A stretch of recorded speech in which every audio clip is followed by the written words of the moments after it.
Well, thanks very much. It's great to be here, and I'm really excited about doing this tonight. This is my first launch to a mixed audience, so it should be fun. So I'm a performance consultant, and I work with senior leaders to help them perform better so that they produce outstanding business results. But I'm also very passionate about working with women.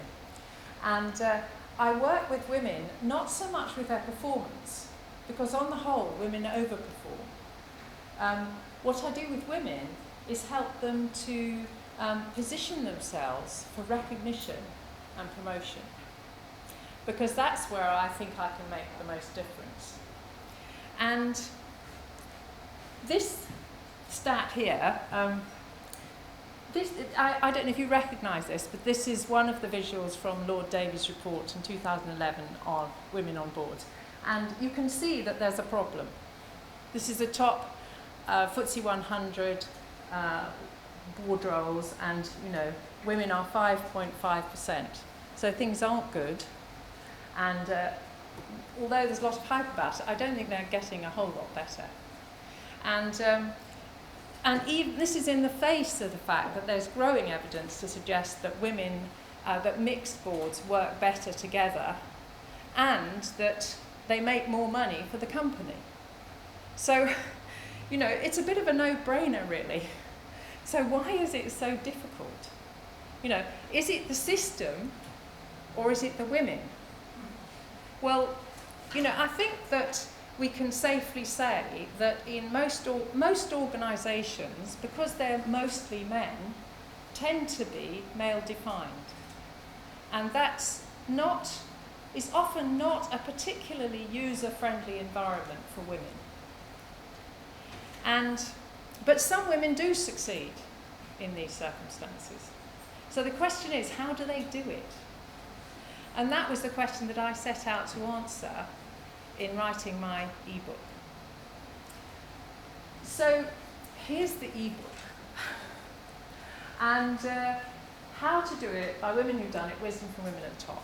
And this is not a particularly long book. It's on Amazon.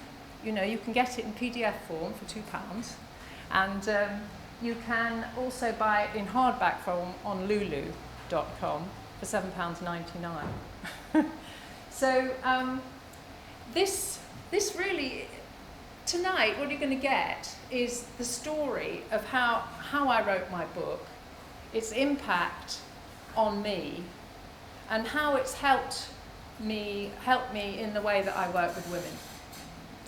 And my idea was a very simple one, really. What I wanted to do was ask senior women to give me their best advice for other women on how they got to the top. Very straightforward, really. And my experience of doing it was absolutely great. I found 20 senior women, and I did it in a very simple way. I just got one senior woman, and I talked to her for an hour, and at the end of that hour, I said, look, if you've got value out of this, could you pass me on to another woman? And that's what they did. They just passed me from woman to woman. And I interviewed them, and I asked them to give me their best advice, and I produced a list of 16 pieces of advice which were distilled from all the information that they gave me. And it also included their stories about, well, what actually happened and what did you do about it. And that was what I was really interested in. I wanted to make it a kind of horse's mouth book, really, where women could, go and, a quick reference, well, what do you do in a situation like this? And they'd have access to all the sort of individual and creative ways that women had found to solve these problems, and gives you sort of the sense that, well, look, we're all out here just trying to sort out how you deal with specifically difficult situations. I was hoping women would have something that they could identify with. And also, I put in my own comments, my own take on it. I've worked with women for many years, and I guess I'm familiar with the kinds of problems that they have, and I'm familiar with the kinds of problems I have. So, you know, I kind of Joellified it, you know, in terms of putting my own comments in there about what I thought about it all. And finally, I illustrated it with my own pictures, which I had really enjoyed doing. And this is an example. I had a friend of mine, this is in Westfield, a friend of mine, going up and down the escalator again and again. So I took photos. So I mean, that was fun too. And on the whole, I found these women very willing to help. You know, they were very generous with their time, and often it would take me weeks to get into their diaries because they were so busy. You know, and I'd have to sort of negotiate with the secretary, you know, to get more than 15 minutes. But, you know, we did it. It took me a very long time. And just to give you a bit of a flavour, I'll just tell you a couple of stories from the book.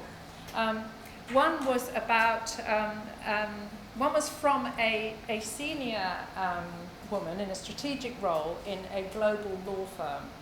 And she was in her early 50s. She was wearing black hot pants and black tights, and I'm not exaggerating, and she had an embroidered waistcoat, bare arms, and her hair in a long blonde plait. And she looked fantastic, and she knew it, and she was Mrs. Confidence. And she told me about an article that she had written, and just out of politeness, she had sent it across to their New York colleagues, and she'd offered that one of them could have their name on the title, and you know, on the you know, who it was by, the byline. And she didn't hear anything. And then eventually she got in touch with them and said, well, what about this article? And it turned out that they were just about to publish it with all three of their names on it and not hers. And this came under the heading of the piece of advice, you know, you have to understand the way that men think about things. Because I bet you, if you'd gone to those men and said to them, look, that's not on, you can't do something like that, and their attitude might well have been, oh well, never mind, you know, tried it, didn't work. You know, but if a woman, if you'd gone to a woman and accused her of doing that, she would have been very shocked. And indeed, this woman was very shocked at this behaviour. And I thought this is a wonderful illustration of the way that men and women are doing something different when they're at work. You know, I'm sure, well, you may well have, the various books mention that for men, going to work is a bit like a game of rugby. You know, they can have a violent scrum and knock all kinds of shit out of each other and go back to the changing rooms afterwards, be the best of friends, and it's not the problem. For women, it's much more serious, and they're inclined not to look at it that way. So, you know, I'm doing some generalising here. You know, there may well be some comments on this. Well, it would be interesting to see where we get to. And then just another quick story, which I have to tell you because I just love it. And that comes, I'm still not sure if I got it on the right heading, but there was a very, very senior woman who'd just come back from Davos, and she'd been on hundreds of boards. I mean, hundreds probably isn't an exaggeration. I mean, she'd really been on loads of boards. And she kept saying to me as I was talking to her, I really wish I'd started my own business. And after a while, I picked her up on it. I said, well, why do you think you should start your own business? Like, surely, you know, you've got loads of business experience. Well, what is it? And then she said to me, well, she said, the thing that really worries me is the 1272 rule. And I said, well, what's the 1272 rule? And she said, well, you can only be on a board for 12 years or until you're 72, she said. And I'm 65 now. And if I want to work till I'm 85, like my mother did, I'm going to have something different, you know, to take up my interest. And this was like a worry. and I mean, she was philosophical about it, you know, and I put it in the end, I put it under the heading of, you know, keeping a sense of perspective. But you know, the book was a wonderful eye-opener. I learned a hell of a lot doing it, and it added to my ideas about, you know, how women get to the top. And it had unexpected effects on me, which I'll tell you about. So, gone on a bit too soon here. At this point, I think what I'm going to do is ask you what you think that advice might have been for women, because we've got quite a lot of women here. So I'm going to ask Alexis to if you just call out, and we'll get out a bit of a list on what you think the advice that those women might have been, the advice they suggested. So go for it. Go on. Don't think that when you work hard, someone else will see you doing that and treat you fairly and promote you. Number one. Yeah, okay, great. That's lovely. Any more? Find a mentor. Oh, there's one. So, find a mentor came up there. Stick it down. Tell me to slow down. Keep up. Sorry, go on. I'd say use your femininity. Use your femininity. Yes. Okay, great. Like it. Let's just. Yeah, You're all right. Sorry, one of here. Don't take yourself too seriously. Don't take yourself too seriously. That's a good one. Yeah. Okay. Any more? Be yourself. Be yourself. Someone said. Be yourself. Yeah. One here. Don't have a family. Don't have a family. Is that like for definitely don't? That's women, senior organisation positions. It's very difficult to do it all. I think you can reframe that though, which is choose the right partner. Choose the right partner. Support the partner. No.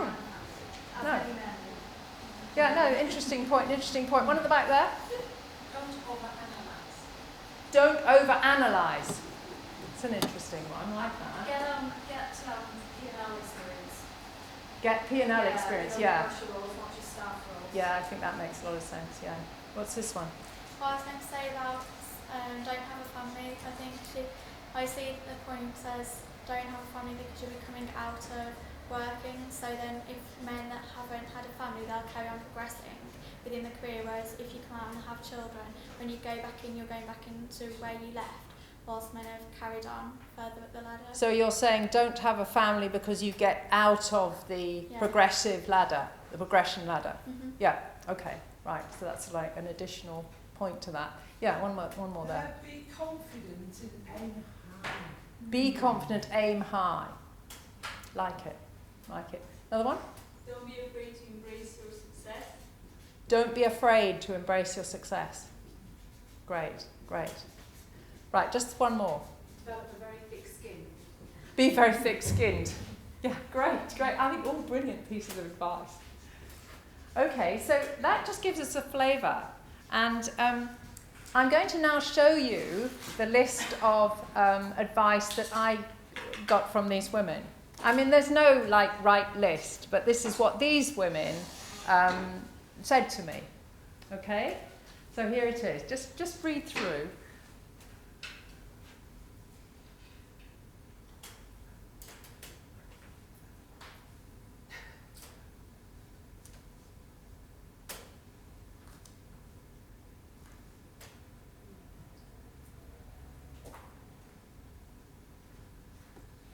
Okay, so having looked through those, any thoughts, any comments? Anything surprise you that's there? Or surprise you that isn't there? There's no note of no family. Sorry, I couldn't... There's no note of no family. Nobody's saying no family? No. Or children. Or children? No, that's not mentioned, is it? So you can do it. Can be done. Yeah, well, some women are doing it, and the question is... Two-way stuff. Pardon? There's lots of two-way stuff. Yeah. Sort of in terms of feedback and trust and recognition and stuff, mentoring. It's two-directional stuff. Whereas the stuff we sort of mentioned tended to be externalising things rather than going both ways. So stuff about conversations going on, the negotiations going on. Yeah, very good point. Joella, I'd love for your next book to be doing the same exercise as men. Really? Very interesting to compare genders. So speak up a bit louder, I can't hear you. Well, I'm an executive coach and I work a lot with senior men and senior women, and I think the men's list would have some of the same things on, but would be actually quite different. quite different. Yeah. Yeah, no, it'd be great to see, wouldn't it? I mean, that would just create, and that would create the conversation, because I think that that conversation is what needs to happen, because I mean, you know, often there's not time or the agenda isn't there, you know, and an awful lot can come out of that. Oh, well, I just, when I was working, there was a very young student who was on a kind of placement, and his strategy was never to do the current job, do it to the best of your abilities, but don't do it so you're indispensable. Always have your eye on the next position. Make sure that in your current position you learn everything that prepares you for your next position. When you get into that position, do the same. Now that sounds strategic. Yeah. That's He interesting. was about 20, 21, and he'd already had his strategy sorted out. And this was a woman? No, this There's a man? Okay. is man. Interesting. Interesting. Okay, great. Well, that's really, you know, hopefully that's got you thinking about, you know, what the advice is, what it needs to be, what you think it could be. I'll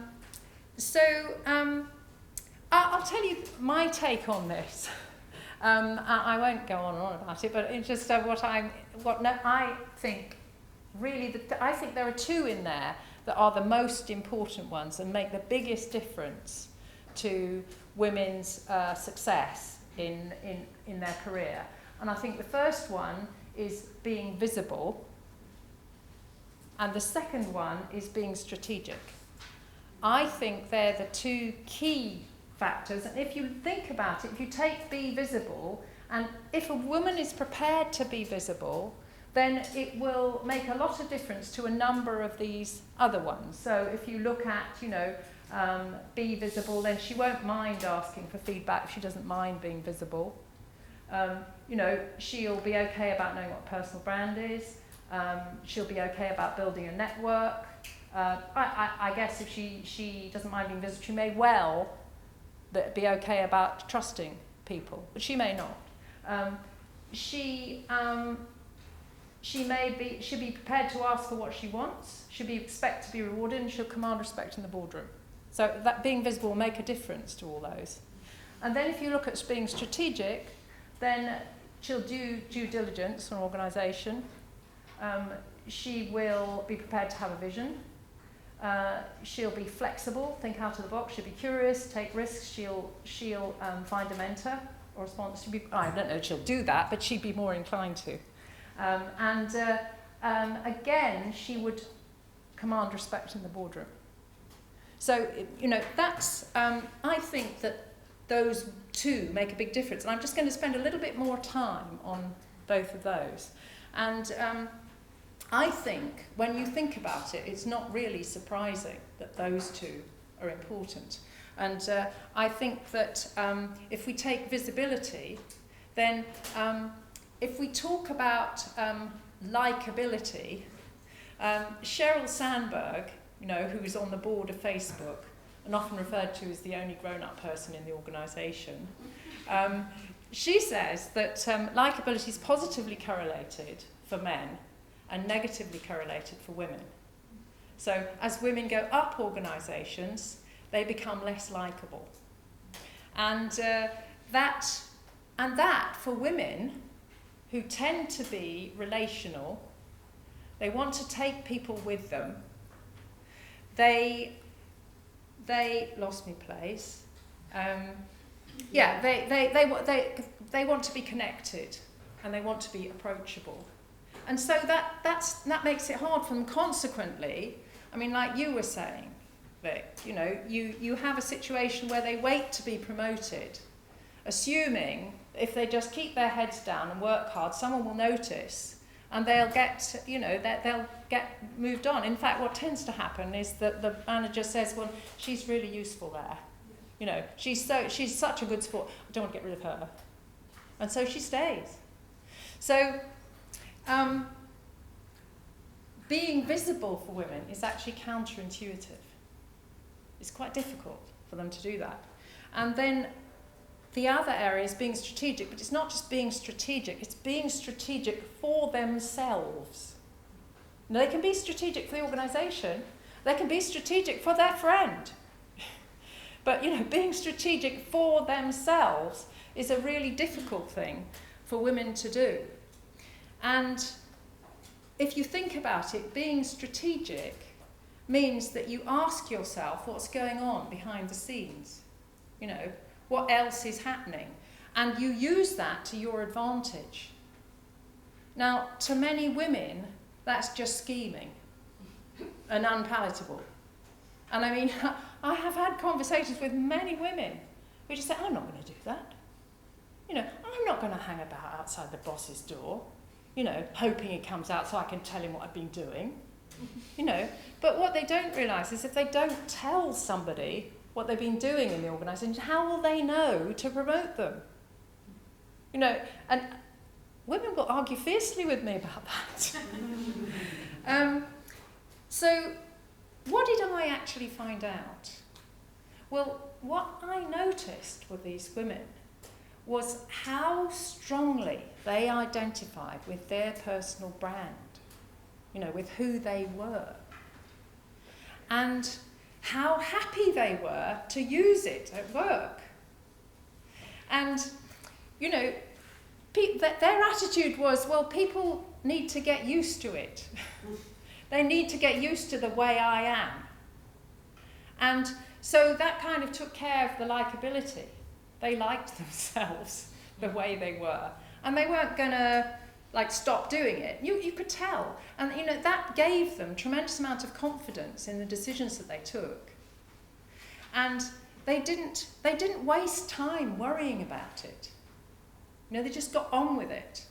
And I remember being quite shocked myself when one of the women I was interviewing, I said to her, I had a question that I asked all the women, which was, okay, so what's going well at the moment? And they would tell me what's going well. And then my next question was, well, what could go better?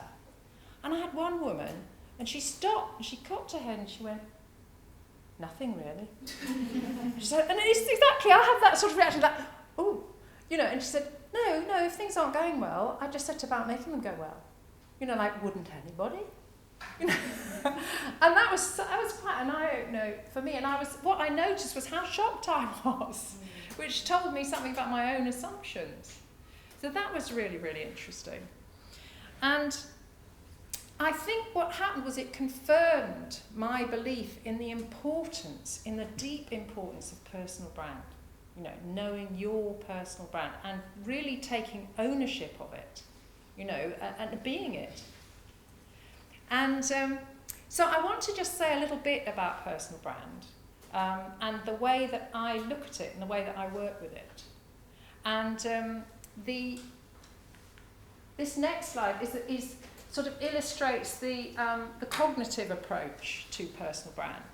And that's the more common way that we tend to look at it, which is quite linear and logical, and it tends to be somewhat impersonal because, you know, like we tend to pull together like your experience from your CV, which is all the things you've done and all the things that have contributed to who you are, and then, you know, we look at personality, and I'm sure, I mean, who's done an MBTI here? Quite a few of you, you know, and there are lots of different personality tests that people have done. But those tests tend to be a bit sort of out there. You know, they're kind of what the science says about you. You know, and some people really take them on board. You can have some great MBTI conversations. But they're all a bit kind of out there.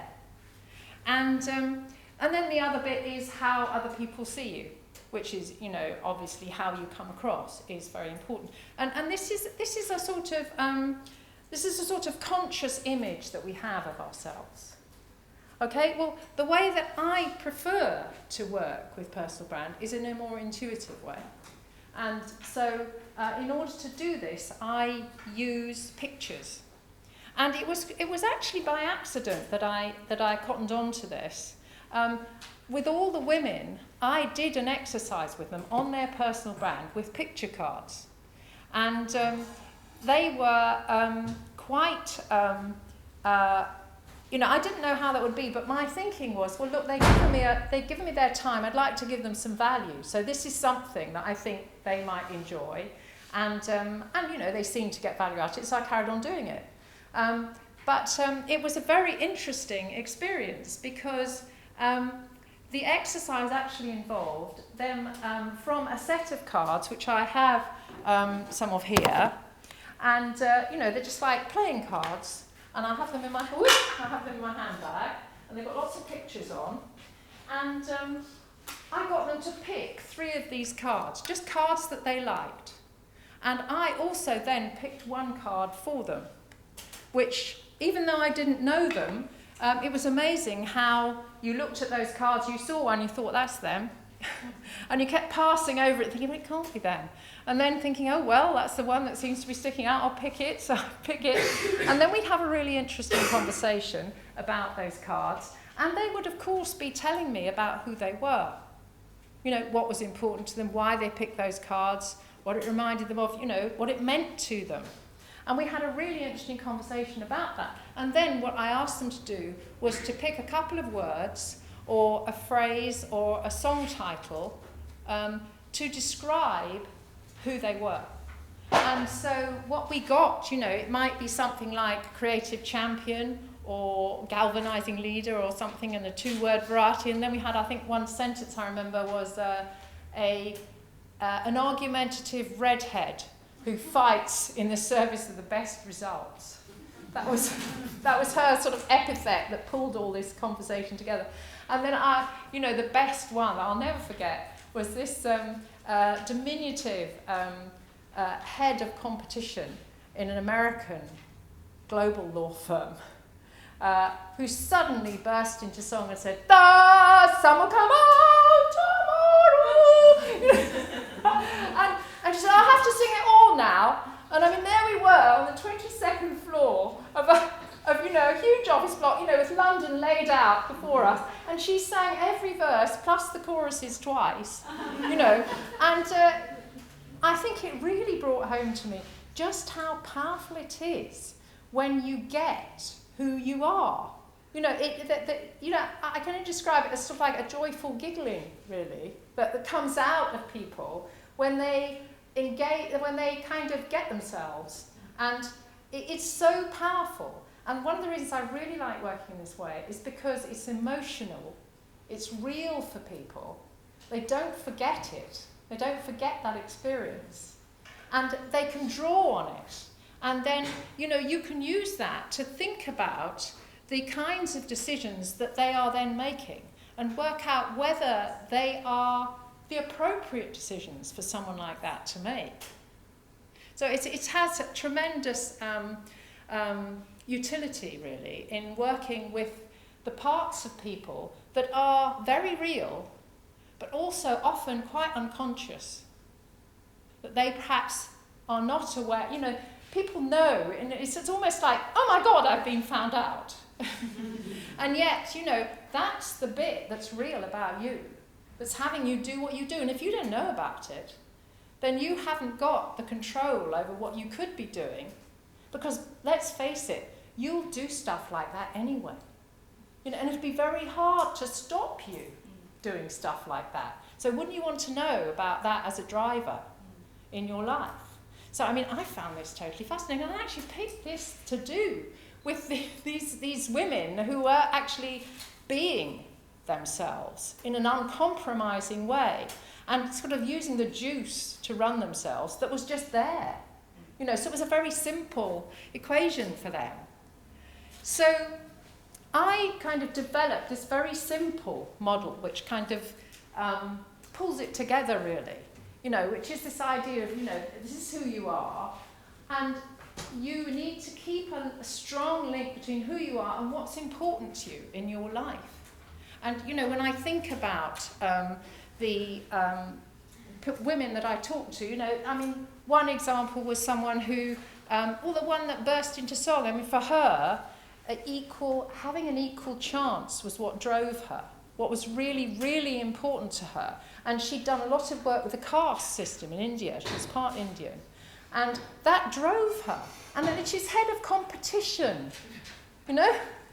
Makes sense? It was, there was something inside her that drove her that made her do what she wanted to do. And so, I thought, well, this is really interesting. You could take this a long way. And, if you take me, what I want to do is inspire people. That's what I want to do. And if I look at all the things that I do, well, that's what I'm about. I mean, wouldn't you agree, Alexis? See, Alexis knows me very well. So all the women I interviewed had a really strong career context. And, you know, if women keep this link between who they are and what's important to them, it becomes much, much easier to negotiate with the people in your life about what's important to you, because you know what it is. And you might decide, never mind whether you stay at work or don't stay at work, but the important thing is that you need to be making the right decisions for who you are in any given circumstance. And I mean, what Sheryl Sandberg says is that women are inclined to leave before they leave. And what she means by that is that, you know, for women, they have this early career confusion about, you know, well, am I going to have children or not going to have children? You know, shall I, shan't I? And they kind of forget the fact that if they do have children and they go off working, if they then, you know, one of the things that's going to make them come back again is if they've got a really, really interesting job that they've maintained to return to. But often they kind of like suddenly put the brakes on. And that can be quite difficult. So, you know, all the women that I interviewed had this really strong career context, and they knew who they were. And ideally, if women want to get promoted in an organisation, they need really to see themselves as an independent economic unit, you know, so of which work is a part, because that's how they're seen. And they need to get that and work out what it is that they can do about that. So, by taking a more intuitive approach to personal brand, I think that it's possible to connect women much more strongly with you know, an effective career progression. So I'm now going to just talk to you briefly about an example of someone that I worked with and just show you how this worked with an individual. And these were her cards. And so she picked this one. And let me just explain to you that she was a lawyer in a boutique law firm. And she was a partner. And she picked these 4 cards for herself. This one because she liked to stand out. She liked to be different from other people. This one because she liked to work with people in a team, but she was the cox. This one because it reminded her of her daughter, and she liked the brightness of the colours and the creativity and the different, you know, different ways you could do things. And this one I picked for her because I felt that that there was something. She kept talking about what was important to her was being commercial but human. And she was very practical in the way she talked about things. And she had a very grounded quality about her. And this seemed to illustrate for me, you know, in that moment, you know, something that was appropriate for her. And so that's what I picked. And this was her epithet that came out of the conversation. She was walking on sunshine with attitude. That was what she picked. And it was a, you know, a very powerful thing for her. And she came to me and she wanted me to help her negotiate a deal with the firm about working part-time. And I said, okay, fine, we can do that. And we worked for a couple of sessions. And then it was Christmas, and she went off and had a break.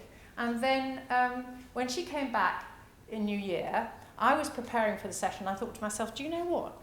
I don't think this has the energy in it that it really needs to have if she's really going to make these changes, that she, you know, if she's going to be effective.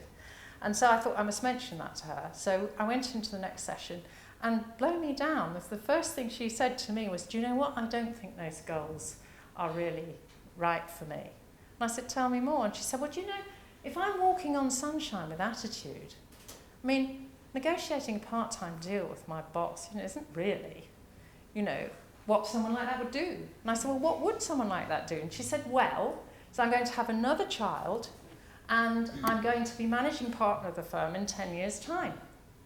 And I said, oh. And I thought, well, that's a big jump. You know, is that real? You know, does she She genuinely believed that's possible. And when we explored it, we turned out that she had fantastic commercial nous. And one of the reasons that she wasn't getting on very well with her firm was because she kept pointing out in rather uncomfortable circumstances for herself and other people, like, in a partners meeting, when the boss had been going on for ages about a meeting in 6 months' time in Hong Kong, what food they were going to have, she was saying, really, do you think that is a good use of our time? To spend the last half hour talking about that, and how does that help the firm? And because it was upsetting people, she didn't like that. And she was really sort of at the point of, do you know what, I'm going to throw my teddy out the pram because I really don't want to play anymore. And once she got that, well, if she was walking on something with that, then that's what she needed to be doing. And then after that, it was like me almost running after her. She was saying, right, okay, well, I'm going to have to go off in October for maternity leave. Oh, because I didn't tell you, the next session she came and she said, I'm pregnant. So I said, okay, right, goal number 1 ticked off, right, next. And she said, well, okay, I've got to go off in October, and therefore that means that I need to have 2 key conversations. I said, what are those? And she said, well, I need to be talking to the senior partners about having a vision in this firm. We don't have a vision, and I really think that unless we have a vision, we're not going to go anywhere. I said, yes, that makes a lot of sense. And so then, so what's the second one? And she said, there are these 2 senior partners in our firm. They are over 65. They aren't earning enough money to be drawing the level of salary that they are. I think this needs to be transparent. I think we need to talk about it. And I said, well, I think that makes a lot of sense too. I mean, she knew exactly what needed to happen. And once she got the context about what needed to happen, it was really, my job was to help her have the conversations effective, because she's the kind of person who was very clear about what she wanted. She wasn't awfully good, like many lawyers, of having that conversation in a user-friendly way. Was empowering and enabling. And, that often isn't what lawyers are good at. I mean, I don't know if you'd agree with that. Couldn't possibly comment. Okay, fair enough, the lawyer there. Okay,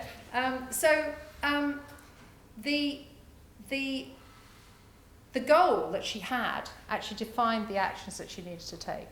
And I mean, we will be meeting again soon, so I'll hear, what happened with those conversations. It'll be very interesting. So, okay, now, what I'm going to do now is, these are actually my cards. And I'll just explain to you about my cards. This is balloons for possibility. I'm always up for possibility. And this is about, I'm a communicator. So, it's the phone box, and I love being outdoors, connect with the countryside. That's really important to me. This one's about how I frivolously bring I bring sort of lightness to quite difficult situations at times. And this is the one picked for me by someone, because they said that, I'm sort of underwater snorkeling, and I'm, looking with great interest at people, and, I've got big glasses on, I said, that was really, really descriptive of me, and she said, you bring oxygen to difficult situations. I said, yeah, I think I do that. So, I mean, I came up with this one, wise, brave and compassionate jester who loves people and possibility, and it absolutely is me, and that is what I do. And so I tell you that just to give you an idea about how it works. And I mean, what I would like to do now with someone who'd be prepared to volunteer is actually to do this exercise with someone here now and demonstrate to you how it's done. Now, who would like to do that? Which extrovert amongst you would be prepared to come up and do that with me? Great, okay, we have a taker, brilliant. But I'm just going to run through this. I mean, as we do this, you can, I'll put these cards up again, and you'll be able to see which cards she picks, and we can, well, I'm going to just take her through this exercise, and we'll see what happens. Okay, you up for that? Okay, so just tell me your name again. Jodie. Jodie, I don't think I ever knew it. Jodie, okay, great. So, we're going to just pull all these cards out like this. Now, Jodie, if you want to just look through these cards and just pick them, don't think about it, just do it. Okay? And I mean, I don't know any of you, I've never met you. So let's just, it's a bit like doing a tarot, isn't it? Very similar.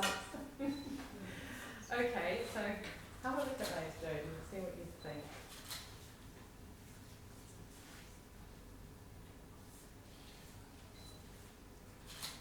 I suppose I would have had them, take me down the corridor and, get me to the room. And whilst we're doing that, you could all be looking and picking the cards that you would pick for yourselves, which might be interesting to consider.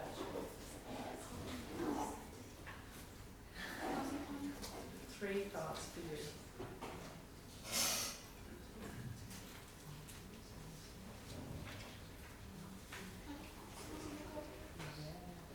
Is it easier to do it like that? Yeah. Okay. We have to find them here.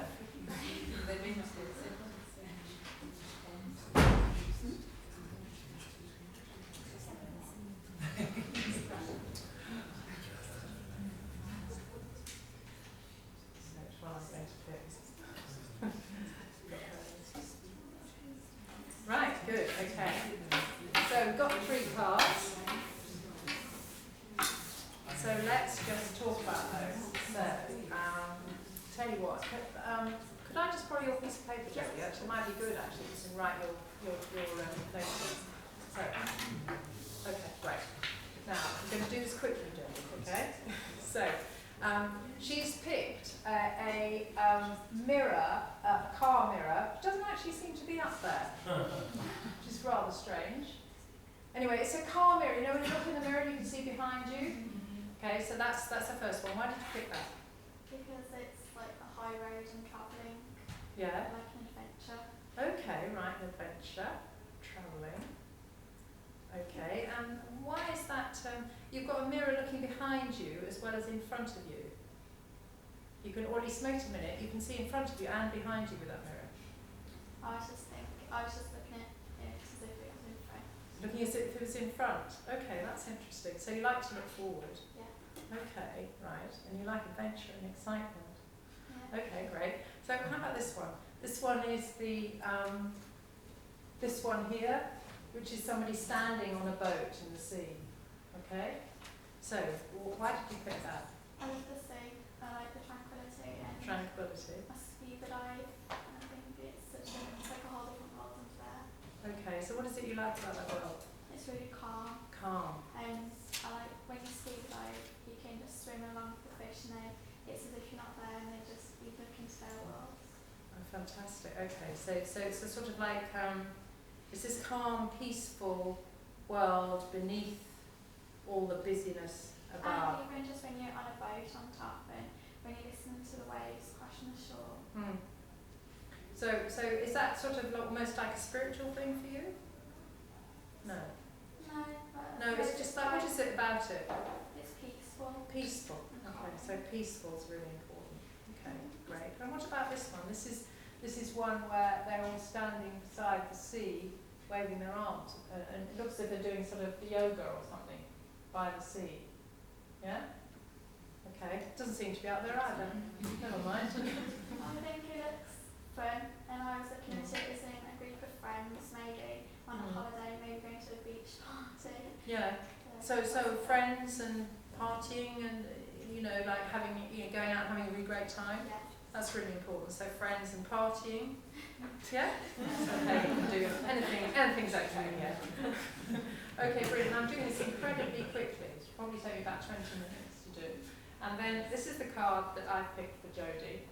And it's sort of like Little Red Riding Hood, against sort of quite a contrasting background. And this I picked for Jodie. It's so funny, it jumped out at me, and I didn't really know why, but I thought, well, I'll pick it. But there's something about Jodie, she's not very big, she's quite diminutive. Yeah. And she's quite feminine. And but I think what's interesting about this card, she stands out. And like it takes something to actually put your hand up and say, right, I'll do it in front of God knows how many people. She did that. But there's also, she's got a bit of a mystery about her. She's, although, she's like come up and she stood out, I think, she's got sort of a depth, and I suspect there's hidden stuff, there's a cloak and you can't see her face.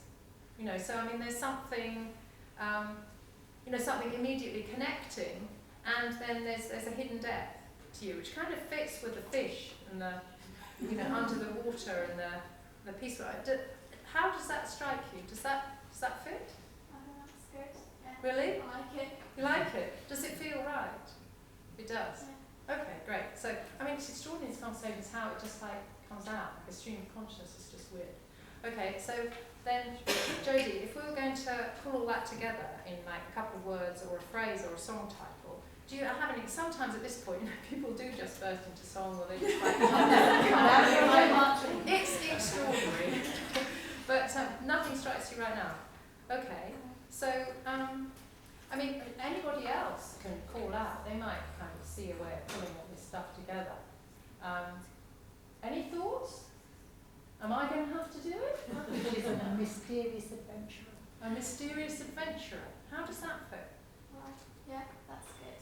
And I think I'm quite a determined person as well.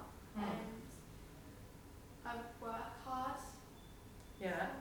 As well as having fun. I think you need to have good balance. Okay, so a mysterious. Well, so there's the partying bit, the working hard, and what did you say? Determined. That's nice. That's powerful, isn't it? Determined. She's very determined. So, like, I like that. Just what about a mysterious, determined adventurer who loves having fun? Yeah. So are you up for that? Mysterious, determined adventurer who loves having fun. Okay, great. So that's who you are. And how does it feel? Well, she's a big smile. So anyway, oh, and I just want to ask you one question. Having done that, and you think about a decision that you've recently taken, when you think about that decision, can you think of a decision you've recently taken? Yeah. Okay, so when you think about yourself being a mysterious and determined adventurer who loves having fun, what do you now think about that decision? I think it was right. It was definitely the right decision? Great. Okay, that's brilliant. Well, thank you very much, Jodie. That's really great. Thank you for doing that.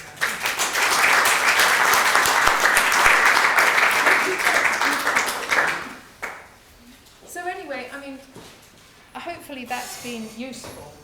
And I'm right now. I'm actually looking for opportunities to do presentations to women's groups where they might get some value out of looking at this kind of thing. So anybody who has any ideas are very, please tell me. And that's it for me. And thank you so much. And I've really enjoyed talking to you.